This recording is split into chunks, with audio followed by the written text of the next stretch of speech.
Hello friend, welcome to back our channel. আশা করি তোমরা সকলে খুব ভালো আছো আর আমিও ভালো আছি। আমার নতুন একটি ভিডিওতে তোমাদের সকলকে আরও একবার ওয়েলকাম। তো অনেক দিন পর আবার একটা ব্লগ ভিডিও নিয়ে এসেছি। তো কী করবো বলো, তোমরা ভিডিওগুলো দেখতে ভালোবাসো না, তার জন্য আর ভিডিও আমি ছাড়া বন্ধ করে দিয়েছি। তো এই ভিডিওটা খুবই একটা ভালো ভিডিও, যার জন্য আমি ছাড়ছি, না হলে এটাও ছাড়তাম না। তো যাই হোক, চলো সাজুগুজু করে রেডি হয়ে দেখো কোথায় যাচ্ছি। তো যাই হোক, আজকে একটু স্বপ্ন পূরণের দেশে যাব। কি বলবো, অনেক দিন ধরেই ইচ্ছা। যাই হোক, মানে স্বপ্ন কেন, অনেকে ভাববি এটা আবার কিসের স্বপ্ন। তো যাই হোক, যার কাছে যেটা স্বপ্ন মনে হয়, আমার কাছে এটাই স্বপ্ন মনে হলো, তাই আমি বলছি। আর এদিকে দেখো স্বপ্নের দেশে চলে আসলাম। হয়তো এর মাঝে তোমরা ভাববে তো তোমার ছেলে ছিল, সে কোথায় গেল। তো ওকে আমি মা বাড়িতে রেখে এসেছি, আর তারপরেই চলে এসেছি, কারণ ওকে নিয়ে আমি কোথায় কোথায় ঘুরবো, তার জন্য ওকে রেখে এসেছি বাপের বাড়িতে। আর এদিকে দেখো চলে এসেছি। আর কী বলবো, মানে এতটা আনন্দ লাগছিলো যে এত দূর পৌঁছে আসতে পেরে, মানে ভীষণ খুশি লাগছিলো নিজেকে। আর দেখো, এটাই হলো আমার স্বপ্ন, যে এই দিদিভাইয়ের সঙ্গে আমি দেখা করব।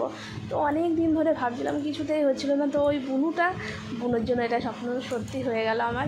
কী বলবো, বুনুকে অসংখ্য অসংখ্য ধন্যবাদ এর জন্য। আর তারপরে দিদিভাই ছেলেকে খাওয়াচ্ছিলো, তো ছেলেকে খাইয়ে দিয়ে তারপরে চলে আসলো আমাদের কাছে, একটু সময় দিল। আর তার মধ্যে দেখো আমরা বানিয়ে নিলাম রিলস।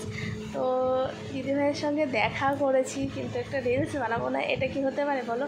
তো তার জন্য ফটাফট রিলস বানিয়ে নিলাম। এদিকে আমিও বানালাম, বান্ধবী বানালো, আর ওই বুনুটা তো বানিয়েছে, সবাই বানিয়েছে। তারপরে দিদিভাই বললো তোমরা একটু বসো, আমি ফ্রেশ হয়ে আসি। এইভাবে হয়তো ভিডিও বানালে ভালো লাগে না দেখতে।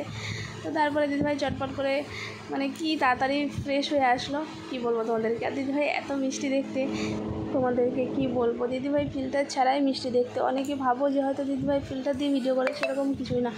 আর আমার যারা ইনস্টাগ্রাম ইউটিউবে ভিডিও দেখো, তারা হয়তো জানো যে দিদিভাইয়ের সঙ্গে আমি অনেক দিন আগে দেখা করেছি, কিন্তু ভিডিওটা দিচ্ছি অনেক দিন পরে। হ্যাঁ, কী করবো বলো, সময় পাই না, তার মাঝে ভিডিও দিতে ইচ্ছা করছিল না। ভাবছিলাম হয়তো দেবো না, কেউ দেখো না ভিডিও, এর জন্য মানে বন্ধ রেখেছিলাম। তারপরে ভাবলাম না, দিদিভাইয়ের সঙ্গে দেখা করেছি, এত বড় স্বপ্নটা আমার সার্থক হয়েছে, তো সেই ভিডিওটা না দিলে কেমন করে হয়। আর এদিকে দেখো বুনু বিপানের সাথে তো খেলা করে যাচ্ছে। আর আমাদের টাইম হয়ে গেছিলো ট্রেনের, তো আমরা তার জন্য তাড়াতাড়ি করে ওখান থেকে বেরিয়ে আসলাম। আর দিদিভাই তো আমাদেরকে বারবার করে বলছিল যে খাওয়া দাওয়া করে যাও। তো যাই হোক, কী বলবো, দিদিভাইকে এত কষ্ট করাতে চাইনি, তার জন্য আর আমরা খাওয়া দাওয়া করিনি। তো স্টেশনে এসে আমরা একটু বাইরে থেকে খেয়ে নিয়েছিলাম, ভেবেছিলাম বাপের বাড়ি গিয়ে খাওয়া দাওয়া করবো, কিন্তু কি বলো তো, মানে খুব মেঘ করেছিল, আর ওই দিন ঝড় ওঠার কথা ছিল, তার জন্য তাড়াতাড়ি চলে। আর দিদিভাইয়ের ব্যবহারেতে পুরো অবাক হয়ে গেছি, মানে আমি ভাবতে পারিনি দিদিভাই আমাদের সঙ্গে এত সুন্দর ব্যবহার করবে। তো যাই হোক, আজকের ভিডিওটা এখানেই এন্ড করছি। ভিডিওটি ভালো লাগলে অবশ্যই একটু লাইক কমেন্ট শেয়ার করে দিও। ওকে, বাই বাই, টাটা।